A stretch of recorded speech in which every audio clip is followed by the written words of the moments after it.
उस मन को देखना, उसको समझना, उसको जानना। और दुर्भाग्य की बात यही है, स्कूलों में, कॉलेजेस में कहीं भी मन के बारे में नहीं पढ़ाया जाता है। जिस मन से जीवन भर काम लेना है व्यक्ति को, नौकरी करेंगे तब भी काम लेना है, बिजनेस करोगे तो भी लेना है, पहलवान बने तो भी लेना है, विद्वान बने तो भी मन से काम लेना है, घर बनाना है तो भी मन से काम लेना है। जो भी जीवन भर करेंगे, गृहस्थ में जाओगे तो भी मन से काम चलेगा, सन्यासी बनेंगे तब भी, वानप्रस्थी बनेंगे तब भी। जिस मन से हम 24 घंटे सारे कार्य करते हैं, उस मन को कैसे चलाया जाए? मन तो हमें चलाता है जीवन भर, और उस मन की मशीन को कैसे चलाया जाए? सारी मशीन चलाने की ट्रेनिंग दी जाती है। बाइक कैसे चलाई जाए, हारमोनियम कैसे बजाया जाए, वीणा कैसे बजाई जाए, गाड़ी कैसे चलाई जाए, ट्रेन कैसे चलाएं, एरोप्लेन कैसे चलाएं, सब मशीनें चलाने की ट्रेनिंग दी जाती है। लेकिन इन सब मशीनों को चलाने के लिए जिस मशीन की आवश्यकता है, मन की, उस मन को कैसे चलाएं, इसकी ट्रेनिंग कहीं नहीं दी जाती। इसकी ट्रेनिंग तो बच्चे को सबसे पहले दी जानी चाहिए प्राइमरी शिक्षा में, क्योंकि इसी से तो उसको आगे बढ़ना है। और ये शिक्षा व्यवस्था थी गुरुकुलों में, गुरुजन बताते थे। जैसे ही उपनयन संस्कार उसका किया, वेदारंभ संस्कार किया, गुरुजी बता देते थे, अब तेरा और मेरा मन एक हो गया है, मन मना भव। ये भगवान कृष्ण ने कहा गीता में अर्जुन को, मेरे मन वाला हो जा, अब तेरा और मेरा मन एक होना चाहिए। मम चित्तम अनुचित्तम ते अस्तु। तो ये देखो, ये जो हमारी प्राचीन शिक्षा व्यवस्था है ना, चाहे वो 5 कोशों की बात है या मन की बात है, ये इस शिक्षा व्यवस्था का कोई सान ही नहीं है धरती के ऊपर। अगर मनुष्य को सुख शांति मिलेगी, समृद्धि मिलेगी और जीवन का लक्ष्य मिलेगा, तो इसी शिक्षा के माध्यम से मिलेगा, वरना नहीं मिल सकता। तो रास्ता वही है। इसलिए मैंने तो क्या कहा, मैं तो कुछ नहीं कहती हूँ, मैं तो जो कहती हूँ, जो गुरुजनों से सुना वो मैं आपके साथ शेयर करती हूँ। तो हमने भी ये जाना, ये सुना अपने गुरुजनों से, पंचकोश को हम लेके घूम रहे हैं चारों तरफ, तो उनके लिए थोड़ा थोड़ा टाइम देना चाहिए, उनकी शुद्धि के लिए, उनकी पुष्टि के लिए। तो तब हमारा पूरा व्यक्तित्व दुरुस्त होता है। अभी तो खाना खा के लगता है कि भर गया पेट, तृप्त हो गए। केवल खाने से तो अन्नमय कोश तृप्त होता है, मनोमय, प्राणमय, विज्ञानमय कोश खाने से तृप्त नहीं होता है। व्यक्ति तो ये इतना ही सोचता है बस अन्नमय कोश का ही। इस अन्नमय कोश को कहाँ इधर उधर घुमा के ले आए, भांड फिर के आ जाए, क्या खिला दें, क्या पहना दें, कहाँ सुला दें, इतना ही सोचता है। दूसरे भी नहीं पूछते। जब कोई पूछता है ना आप कैसे हैं, तो वो कौन से कोश के बारे में पूछ रहा है? अन्नमय के बारे में ही पूछ रहा है। और जवाब देने वाला भी किसके बारे में जवाब दे रहा है? अन्नमय का ही जवाब दे। बिल्कुल ठीक है, यद्यपि उसका मनोमय, प्राणमय, विज्ञानमय कोश बिल्कुल ठीक नहीं है, लेकिन यदि शरीर ठीक, वहां जी बिल्कुल ठीक है भगवान की दया से। ऐसे कोई पूछता भी नहीं है। आपका प्राणमय कोश ठीक तो है, आपका मनोमय कोश ठीक तो है, ऐसे कोई नहीं पूछता है। उनको लेना देना भी नहीं, उनको अपने वाले का नहीं पता, आपका तो क्या ही पूछेंगे। कोई नहीं पूछेगा आपकी साधना कैसी चल रही है, ये पूछेंगे आपका बिजनेस व्यापार कैसा चल रहा है। लोग जब मिलते हैं ना, जैसे आप लोग घर जाओ या कहीं अन्यत्र जाओ, पतंजलि में सब ठीक तो है, पतंजलि में सब ठीक का मतलब क्या? रोटी पानी मकान सब ये ठीक मिल रहा है क्या? उतना ही प्रयोजन होता है उनका। फसल कैसी है, जैसे घर के लोग पूछते हैं ना, कटाई हुई कि नहीं हुई, और माताएं यदि पूछती हैं तो आज कौन सी सब्जी बनी, अब की बार कौन कौन सा अचार डाला, अब की बार बारिश कैसी है आपके यहाँ, गर्मी कैसी है, ठंडी कैसी, इतना ही पूछते हैं। कोई भी ये नहीं पूछता है कि मनोमय कोश की उन्नति हो रही है क्या, विज्ञान में कोश तक पहुंचे क्या, साधना कैसी चल रही है, उपासना कैसी चल रही है, ऐसे कोई नहीं पूछता है, क्योंकि जीते ही नहीं है। ये तो उन्होंने पूछा था श्वेत केतु ने, बोले बेटा बड़ी अकड़ में चल रहा है, उसको जाना जिसको जानने के बाद कुछ भी जानना शेष नहीं रहता है। तो ये कौन पूछ सकता है, जो खुद उस स्थिति में जी रहा है वो पूछ सकता है, वो पिता पूछ सकता है, बाकी तो खुद नहीं जानते तो क्या पूछेंगे। लेकिन हम कम से कम ऐसे समर्थ गुरु के सानिध्य में रहते हैं, तो हम सबको जरूर चिंतन करना चाहिए, अपने 5 कोशों के लिए टाइम देना चाहिए। ठीक। उस दिन का प्रश्न का उत्तर अधूरा रह गया था, संस्कारों का।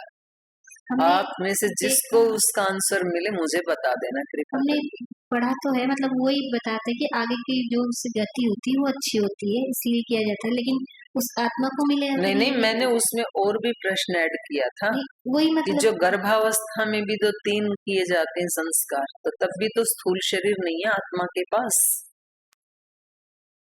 तो उसका भी उत्तर ढूंढना है। मैं पूरी मतलब उत्सुकता से इंतजार कर रही हूँ कि आप में से कौन ऐसा आत्मवेत्ता मेरे इन ध्रुव प्रश्नों का उत्तर देगा। भद्रदेव जी देंगे, लेकिन इसका उत्तर मिलेगा आपको समाधि अवस्था में, बाकी तो ऊपर वाले तो समाधान नहीं कर पाएंगे। जी मैं कोशिश कर रहा हूँ जो सोच पाया। आपने कहा था कि जो प्रारंभ के 3 संस्कार हैं उनके प्रभाव पड़ता है कि नहीं बच्चे के ऊपर या आत्मा के ऊपर जो आने वाला है। तो मैं जो सोच रहा था कि संस्कारों को इसमें ऐसा बांटा गया है, जैसे कि कुछ संस्कार ऐसे हैं जो आत्मा के आने से पहले किया जाता है, जैसे वो आत्मा जिस साधन के माध्यम से इस धारा पे आएगा उस साधन को तैयार करते हैं, ताकि वो साधन को उतना मजबूत हो कि उस आत्मा को संस्कारित कर पाए। यदि माँ या पिता उतने संस्कारवान न हो तो आने वाली आत्मा भी उस तरह से विकसित और उस तरह से पल्वित पोषित नहीं हो पाएगी। इसीलिए ऋषियों ने पहले जिस माँ के गर्भ में बच्चा आएगा या जिस पिता के माध्यम से बच्चा आएगा, उन दोनों माता पिता को पहले शुद्धि करने की परंपरा में 3 संस्कारों को रखा है। मैं तो समझ पा रहा हूँ, बाकी सत्यता क्या है वो तो आप बताएंगे।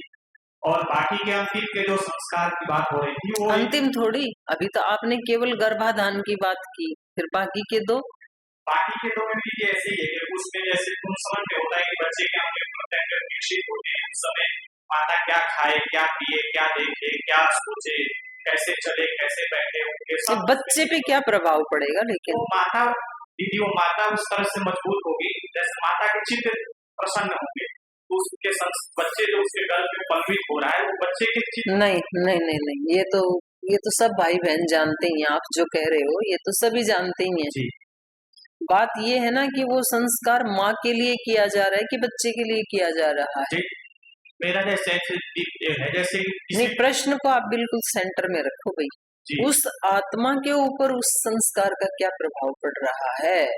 दीदी अगर टीचर की ट्रेनिंग की जाए तो बच्चों के अंदर तो विकास होगा ही होगा, वो सब जानते हैं, वो प्रश्न है नहीं। प्रश्न ये था कि ये जो आत्मा है ये स्थूल शरीर में आने के बाद ही किसी चीज को रिसीव करता है या उसके स्थूल शरीर की अनुपस्थिति में भी रिसीव करता है, बात ये थी। अगर वो रिसीव ही नहीं कर रहा है, जब तक स्थूल शरीर बना नहीं, स्थूल शरीर बनते ही तो उसका जन्म होगा, तो उससे पहले 3 संस्कार करना ही व्यर्थ है भाई। माँ के जो माँ आहार ले रही है या माँ के जो विचार हैं, बात यहाँ विचार की भी है, सीमंतोनयन संस्कार आदि तो पूर्ण रूप से विचार के ही है। यदि इसके विचार का उस बच्चे पर कोई असर पड़ ही नहीं रहा है, वो रिसीव ही नहीं कर पा रहा है, चलो मैं स्थूल वाला भी मान लेती हूँ, आप कह रहे हो उसको खाना वाना खिलाते हैं तो उसका स्थूल शरीर वैसे ही पुष्ट होगा, मान लिया। लेकिन जो विचार के बारे में भी कहा जाता है उसका क्या, अभी तो उसके पास स्थूल शरीर है नहीं, तो वो इसके विचारों को, इसके भावनाओं को रिसीव करेगा ही नहीं। तो क्यों कहा जाता है कि गर्भवती माता को महापुरुषों की कहानियां पढ़नी चाहिए। और जिन माताओं ने ऐसा पढ़ा या ऐसा प्रयास किया उनके बच्चे महान बने। लड़ादी के बारे में सुना जाता है ना कि उनकी माताजी रोज वो जो फौजियों की परेड होती थी उसको देखती थी, युद्धों के बारे में सोचती, ऐसा बन गए। और माता अनसुया का तो बाद का है भाई, वो तो उनको मदालसा का है, वो जैसा चाहती थी वैसे बनाया उन्होंने। अनसुया ने तो ब्रह्मा विष्णु महेश को छोटा बच्चा बनाया था। और ऐसे ही इनका भी तो है, अपने चक्रव्यूह में फंसे थे जो अभिमन्यु, द्रौपदी, सुभद्रा के बारे में भी ऐसे ही सुना जाता है। तो इसका मतलब ये है ना कि आत्मा विचारों को, भावनाओं को रिसीव करती है, तभी तो असर पड़ा। उसको सुनने का जितना सुनाया उतना उसने रिसीव कर लिया, जो नहीं सुनाया वो बाहर निकलना नहीं जान पाया। मतलब ये एक अपने ऋषियों पे भी विश्वास है या शब्द प्रमाण पे विश्वास है तो पड़ता ही है असर। जब जन्म से पहले 3 संस्कारों का असर पड़ता है तो निश्चित रूप से अंत्येष्टि का भी असर पड़ता है। और इसीलिए महर्षि दयानंद तो बड़े तार्किक महात्मा है ना, सन्यासी है वो तो। अगर उसका प्रभाव नहीं होता तो वो 16वां संस्कार तो कम से कम विधान नहीं करते। और खोजो, वो तो जितना खोजा जाएगा कुछ तो कुछ निकल के आएगा आपके अंदर से। आप में से बहुत अच्छी अच्छी मेधा वाले विद्यार्थी बैठे और खोजे। चलिए, हाँ, और हो गए प्रश्न? जी, पीछे माइक पे जा दो, वही ले लो। हाँ, ठीक।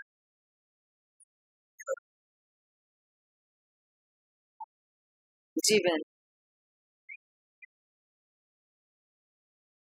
गर्भ संस्कार के बारे में मैं कम जानती हूँ, पर गर्भ संस्कार का पहला संस्कार इसलिए होता है, जहाँ तक मुझे समझ में आता है, कि उस समय केवल एक पुरुष और प्रकृति का ही मिलन नहीं हो रहा है, बल्कि उसमें एक जीव भी आ रहा है।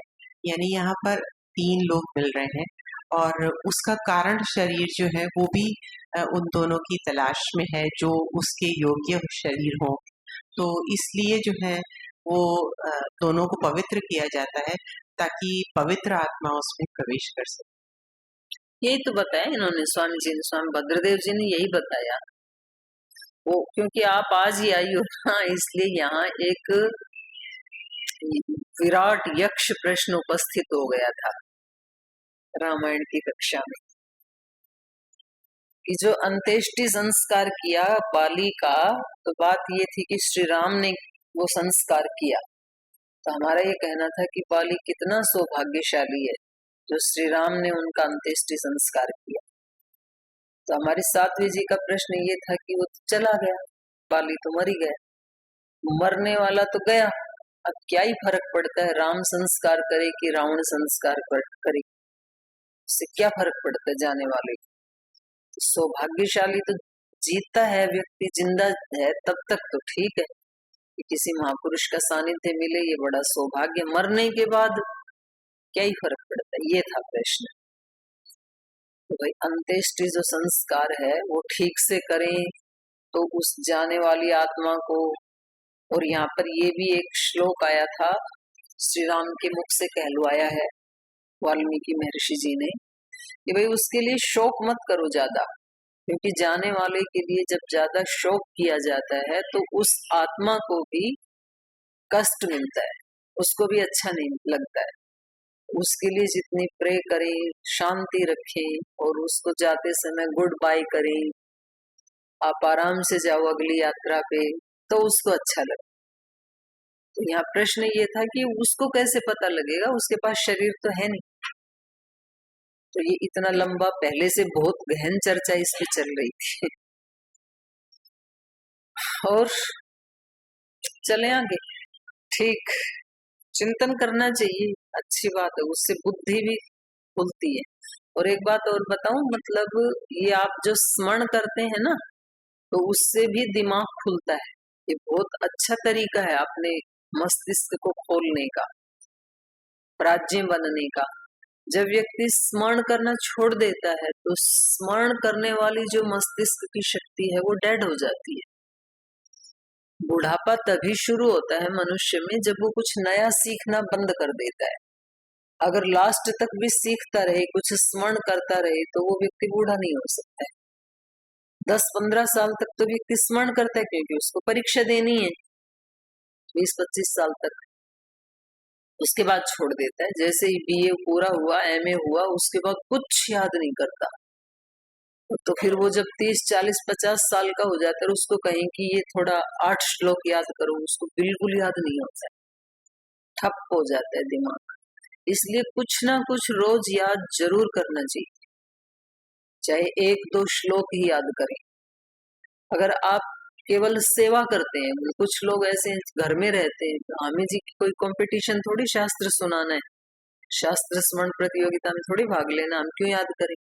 अपने लिए याद करो, नहीं तो आपका मस्तिष्क डेड हो जाएगा। और छोटे छोटे कुछ मिशन रखने चाहिए। कुछ अपने विजन नहीं है तो कुछ महापुरुषों के विजन के साथ अपना विजन मिला लेना चाहिए। तो फिर व्यक्ति उसके शरीर को, इंद्रियों को, मन को, मस्तिष्क को कुछ सृजनात्मक कार्य मिलता रहेगा तो बूढ़ा नहीं होगा, नहीं मिलेगा तो हो जाएगा कुछ। तो खैर उसकी आवश्यकता आपको अभी नहीं है, पर हाँ कुछ समय से पहले दादाजी बनने की तैयारी कर रहे हैं कि हम कुछ याद नहीं करेंगे, तो उनके लिए ये उपदेश हितकारी हो सकता है। नहीं तो जल्दी बूढ़े हो जाओगे, 50 साल की इंतजार नहीं करनी पड़ेगी, 20-25 में भी हो जाओगे अगर याद करना छोड़ दिया तो। और यदि आपने आज वाली बात मान ली तो आप जब तक धरती पे जियो कुछ ना कुछ याद जरूर करना रोजाना। भले ही 1 श्लोक कर लेना, भले ही 1 पंक्ति याद कर लेना, कोई स्तोत्र याद कर लेना, लेकिन करना जरूर। तो सृजनात्मकता में ही जीवन है, नया सृजन होना चाहिए जीवन में। श्लोक याद ना करो तो कुछ नया बना लेना, कोई क्रिएशन होना चाहिए जीवन में। हाथ से बनाते थे ना पहले छोटी छोटी चीजें, खिलौने, टॉयज, कोई भी सृजन होना चाहिए रोजाना हमारे माध्यम से, चाहे छोटा ही हो, किसी विचार का हो, किसी वस्तु का हो, कुछ तो होना चाहिए। तो सृजन का मतलब है सृष्टि, तब जीवन बना रहेगा। सृजन खत्म तो जीवन भी खत्म, मृत्यु। तो चलिए आगे चलते हैं। किष्किंधा नगरी पूरी हृष्ट पुष्ट मनुष्यों से और ध्वजा पताका ये सब फहरा रही हैं, तो बड़ी रमणीय नगरी बन गई है। अब उसके आगे श्री राम और लक्ष्मण वापस अपने पर्वत पर जा रहे हैं रहने के लिए, तो वो इस सर्ग में हम पढ़ेंगे। अभिषिक्ते तो सुग्रीवे प्रविष्टे वानरे गुहाम आजगाम सह भ्रात्रा राम प्रसरणं गिरिम तस्य शैलस्य शिखरे महती मायतां गुहां प्रत्यगृह्णत वासार्थं रामः सौमित्रिणा सह इतश्च नातिदूरे सा किष्किन्धा चित्रकानना सुग्रीवस्य पुरी रम्या भविष्यति नृपात्मज इत्युक्त्वा न्यवसत्तत्र राघवः सह लक्ष्मणः बभो दृश्यधरी कुञ्जे तस्मिन् प्रस्रवणे गिरौ सुसुखेऽपि बहु द्रव्ये तस्मिन् हि धरणी वसतः तस्य रामस्य रतिरल्पापि नाभवत् हृतां हि भार्यां स्मरतः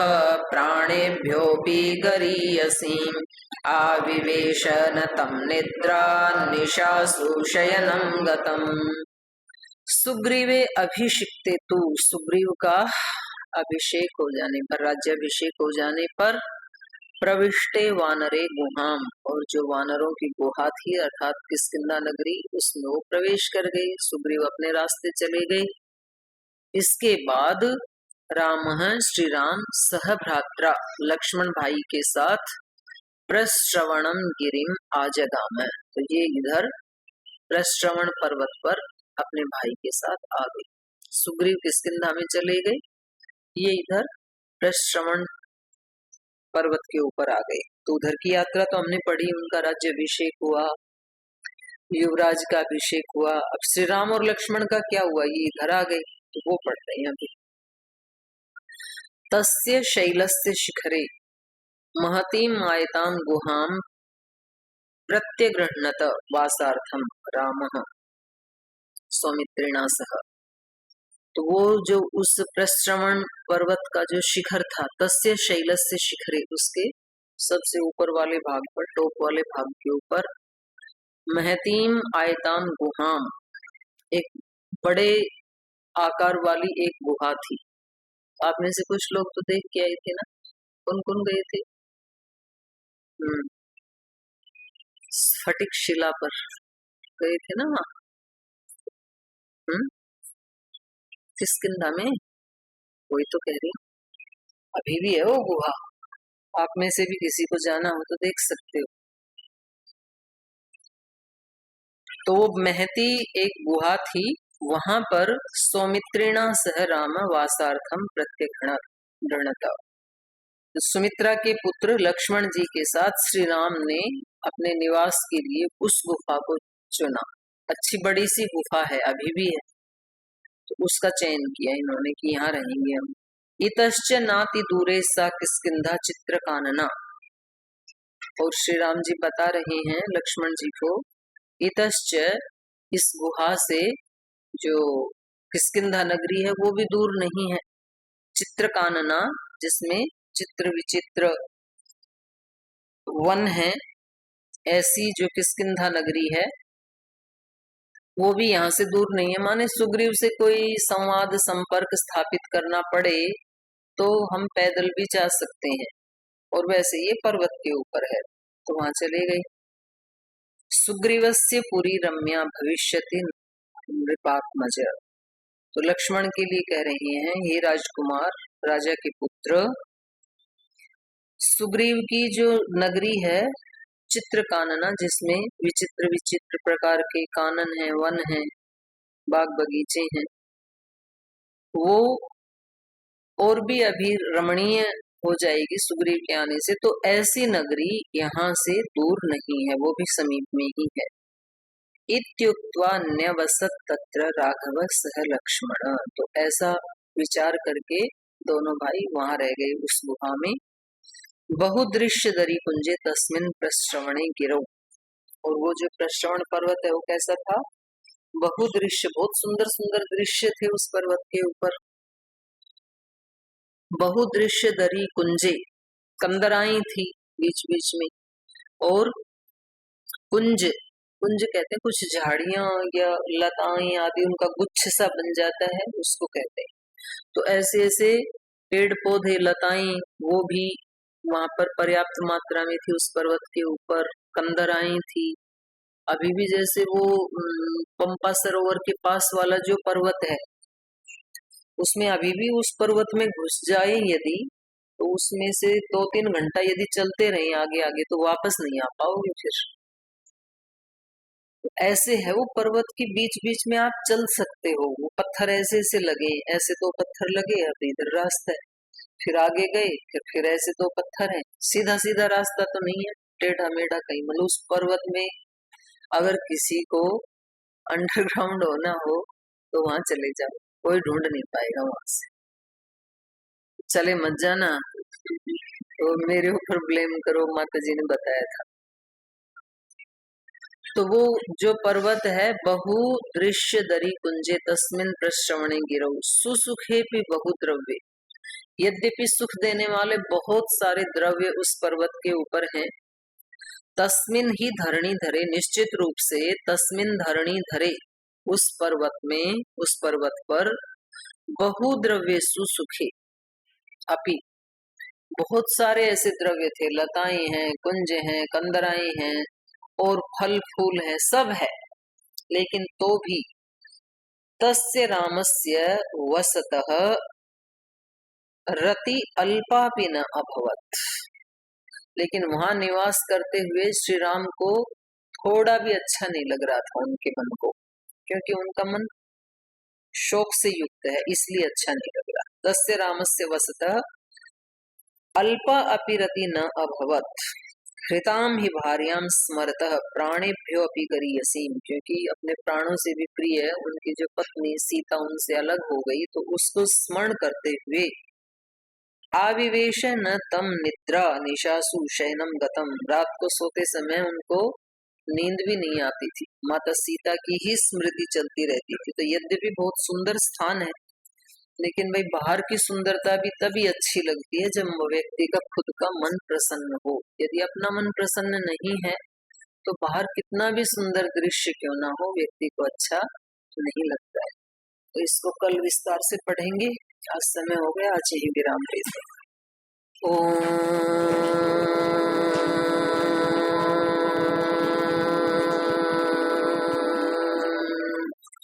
शांति शांति शांति। श्री गुरुभ्यो नमः। हरि के नाते से सब नाते, इससे सभी सुहाते। हरि के नाते से सब नाते, इससे सभी सुहाते। किससे वैर करेंगे प्यारे, विविध रूप धर आते। किससे वैर करेंगे प्यारे, विविध रूप धर आते। स्वार्थ बिना जो सबकी सेवा करते नहीं आघाते। स्वार्थ बिना जो सबकी सेवा करते नहीं आघाते। पर दुख दुखी सुखी पर सुख में, भोजन हरि को भाते। पर दुख दुखी सुखी पर सुख में, भोजन हरि को भाते। हरि के नाते